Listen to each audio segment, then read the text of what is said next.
2025 has been a relatively slow year for K-pop, especially compared to previous years from 2022 to 2024.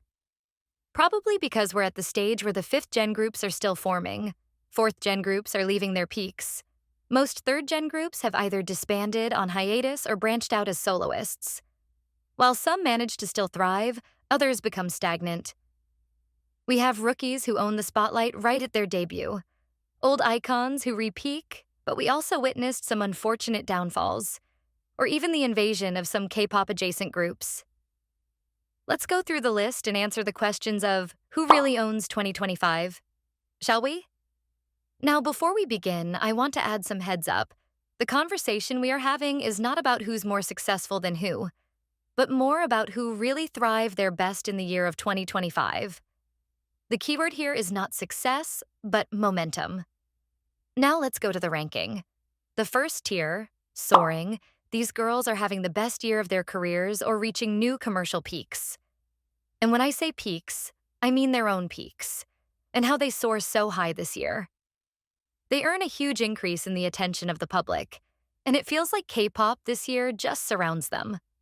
The second tier, rising. They may not outshine others, but boy, did they also have a good year?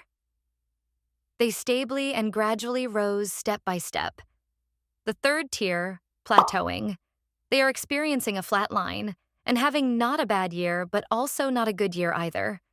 They need to shake things up. The fourth tier, sliding. Something needs to be done soon because their number is not numbering anymore. And it seems like they are entering their flop eras. The final tier, free falling. Yep, it's the worst year of their career and they are at the bottom right now.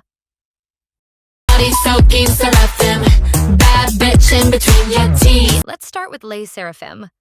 I feel like for a group that was just experiencing a major hate train last year, they are doing pretty well this year actually. It is the healing stage and rebuilding everything from the ground, but their number isn't bad at all. Like, yes, Hot is not doing easy or crazy numbers, and especially not at the level of Anti-Fragile, but it's decent. Most fourth-gen girls are not doing big numbers like they used to back in 2022 to 2024, but at least Hot seems to be the one to fall the least.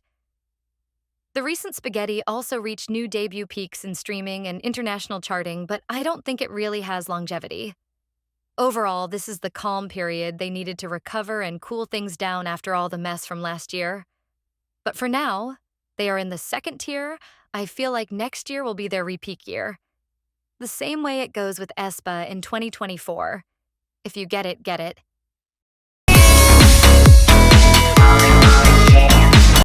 Idol is at a concerning stage right now. After resigning their contracts, I thought Cube would give them better promotions, but instead, there's really nothing new brought to the table aside from the rebrand and some AI slops, and maybe more solo opportunities at best. Good Thing was literally free-falling both domestically and internationally, and literally their worst performing song since 2022, which kinda sucks since I think Good Thing is better and more innovative than whatever Klaxon was. Solo-wise, Minnie is the best one right now. Yuki got her first win, and Miyeon just made her comeback. But overall, no strong statement was made. Their first Japanese after a long while also came and went. I don't know if they will come back for a second time this year or not, or when Shuhua and Soyeon will release their solo, but so far, this was their worst year after hiatus. They need real innovation beyond surface-level rebrand, but until that, they are concerningly at the fourth tier.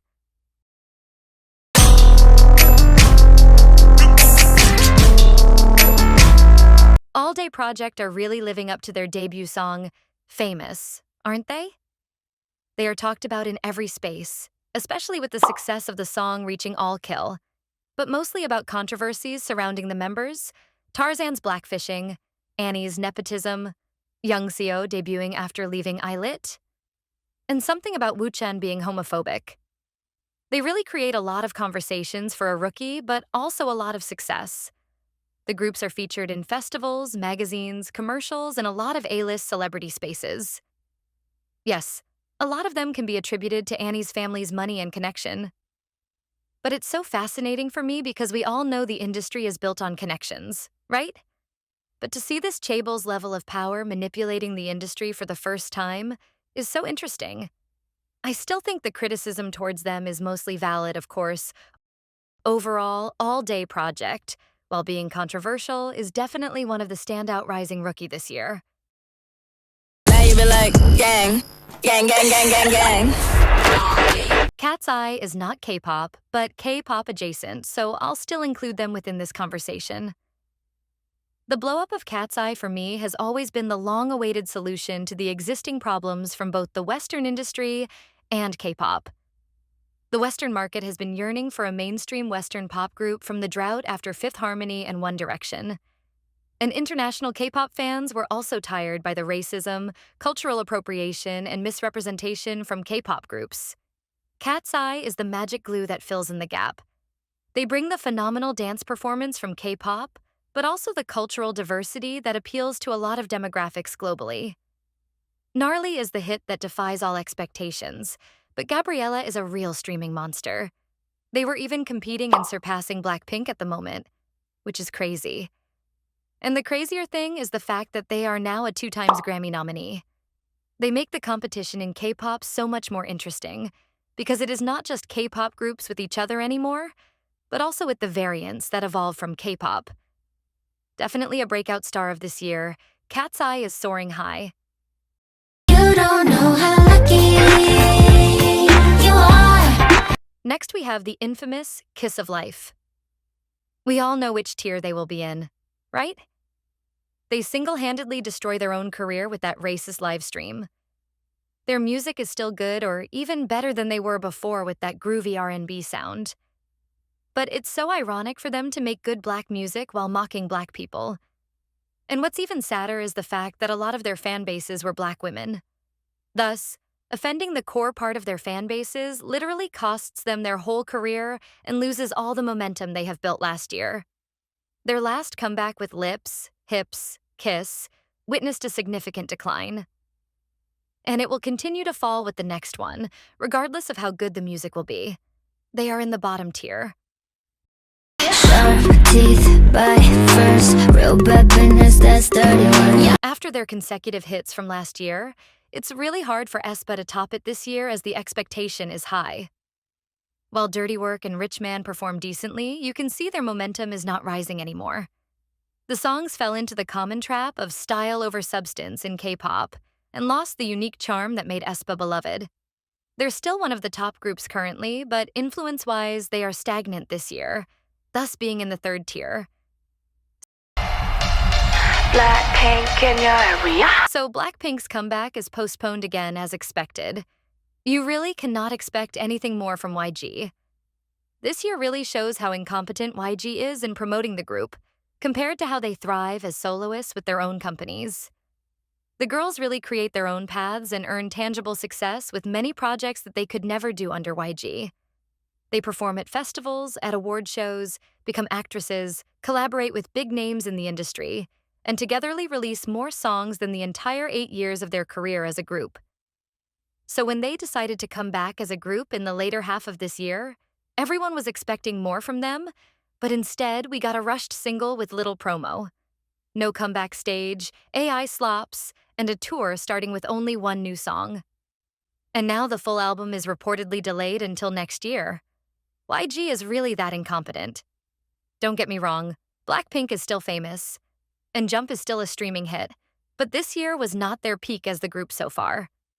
However, considering the novelty of their solo success and how at least they managed to come back, I'll still put them in the 2nd tier. You always be my NMIXX is flourishing. And it's so satisfying to see that there's still hope for K-pop to thrive artistically. They are one of the most interesting groups in K-pop right now in terms of innovative concepts and sonic identity. And with their first full album, they definitely didn't disappoint. But this time, it's not just the fans tuning in anymore, but also the general public. Blue Valentine is reaching all kill currently and stopping the monster Golden. Or even their first mini-album earlier this year is very well acclaimed too. After the first few years of struggling, they have finally reached a new peak, which is so deserved. They are in the 1st tier. give me the S, give me the O, give me the L-O-V-E. I am hesitant between the second tier and the third tier for IVE. XOXZ came and went and brought nothing new to the table. But earlier this year, they released Rebel Heart, which was a hit in Korea and reached Perfect All Kill. So I guess overall, they are slightly rising. At least compared to last year, where Heya and Exendio didn't earn any win. So second tier, I guess. Though I don't think they made that much noise culturally this year. And don't you know how sweet it tastes? Next is New Jeans, or NJZ. So they lost the court case. Definitely not their year. Bottom tier, me guess.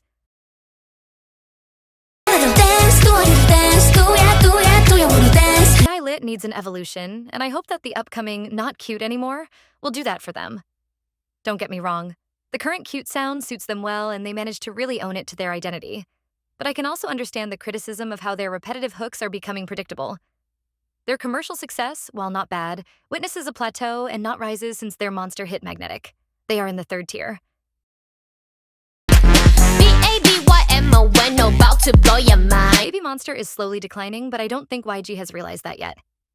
Their sound and concept is still very dated. The promo methods haven't changed or innovated. YG relies too much on the talents of these girls because the only things that make noise out of this era are the girls' aura and their stage presence because the art was not eating. Other rookies are walking their niche lanes and developing unique colors for themselves, while Baby Monster is still recycling music from 10 years ago.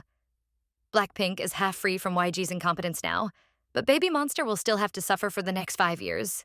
Of course, their numbers are still bigger than 90% of the industry, but you can see their momentum is silently slowing down. The fans can deny it as they want, but if they just keep protecting YG, the group will suffer even more. I'm sorry, but they're in the fourth tier. Got me burning up, tell the DJ turn it. Mio is doing much better than last year, but not that much.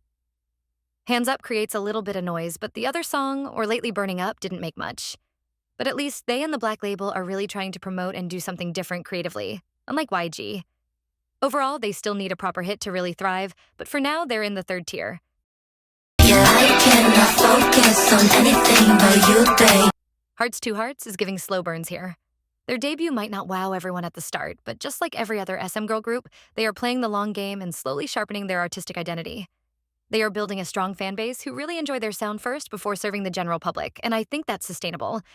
And I hope that they can be consistent like this because we are seeing how hard work and authenticity pays off for NMIX. So for their debut year, they didn't disappoint, but also yet to really wow us. They're okay in the third tier for now. Something is holding XG back. I am not an alpha zone like that, so maybe you guys can give me some tea. But after Woke Up became such a moment last year, and then their Coachella stage this year, I really thought they would blow up even more. Instead, no one seems to really talk about them that much anymore. The girls are still talented and drama-free, the visuals are still eating, so maybe it's because the music is underwhelming compared to the visuals. Compared to last year, they are not eating as much, so they are in the fourth tier. They are coming back with a full album though, so let's wait and see if they can shake things up.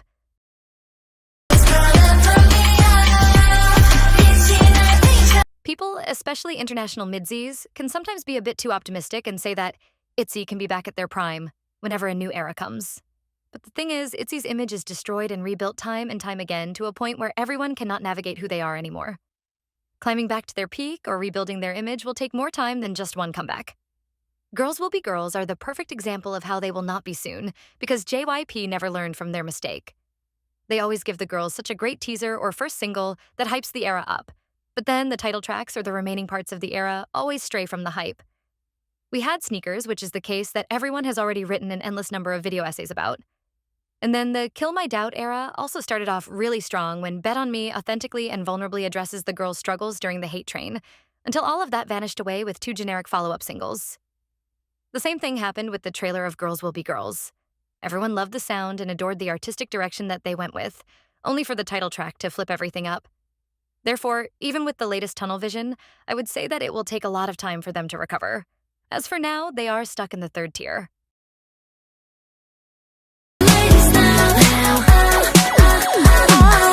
Twice having 10 active years as a full group and then even still reaching a new peak after a decade gives me so much hope for girl groups. They have such a breakthrough this year in the West, especially in streaming as they're the most streamed girl group in 2025. Everyone can say that they're lucky and only successful due to K-pop Demon Hunter and Victoria's Secret. But hey, luck is opportunity meeting preparation. And these girls are definitely one of the hardworking groups in the industry right now. In addition, Chaeyoung's solo is so interesting artistically too. They're mothering in the first tier, no doubt. So here we go again, Stacy Girls is going down. Stacy girls are really going down, huh? I almost forgot about them when making this video, and that shows how bad they have faded away. Bebe was kinda good, but I felt like it wasn't revolutionary enough to really make a strong stance on the state of K-pop right now. And then nobody even knows I Want It exists. Probably because it loses the momentum of maturity that Bebe was building and coming back to that old cutesy sound. It just feels like they're fading away and coming back to the Kia asylum. Pops that body like bubblegum. Pops that body like butter bum bum. Kepler is also one of the groups that vanished from the mainstream for me. And then when I catch up with them by doing research for this video, it turns out that Young Seo was on hiatus the whole time due to health reasons. From her to Rami of Baby Monster, what happened to girl groups lately? Anyway, after reforming as OT7, I thought things would be better for them, but it seems like nothing's been done much. No one's even heard of Bubblegum this year as it makes no noise. I mean, at least it got one win, but it was at the show. Is it cruel to put them in the last place? Nah, they are still in the 4th tier. You can call Huntrix not real as many times you want, but they are still a K-pop girl group for me. And in fact, they are the best performing act this year, both globally and in Korean charts. All of their songs go viral, and they even slay a lot of demons. Undoubtedly, Huntrix claims the throne of this list. So that's it. What do you guys think? The first tier is very solid for me. Cat's Eye, Twice, NMIXX and Huntrix all have had the best year of their career this year. The bottom tier are also, as we can easily pinpoint the reasons they fell off. The middle tiers are where I can see the arguments happen, which I welcome. So please comment down below which group's ranking do you think could change? Which one was robbed or overrated? Is there anyone that I missed? But for now, thank you and goodbye.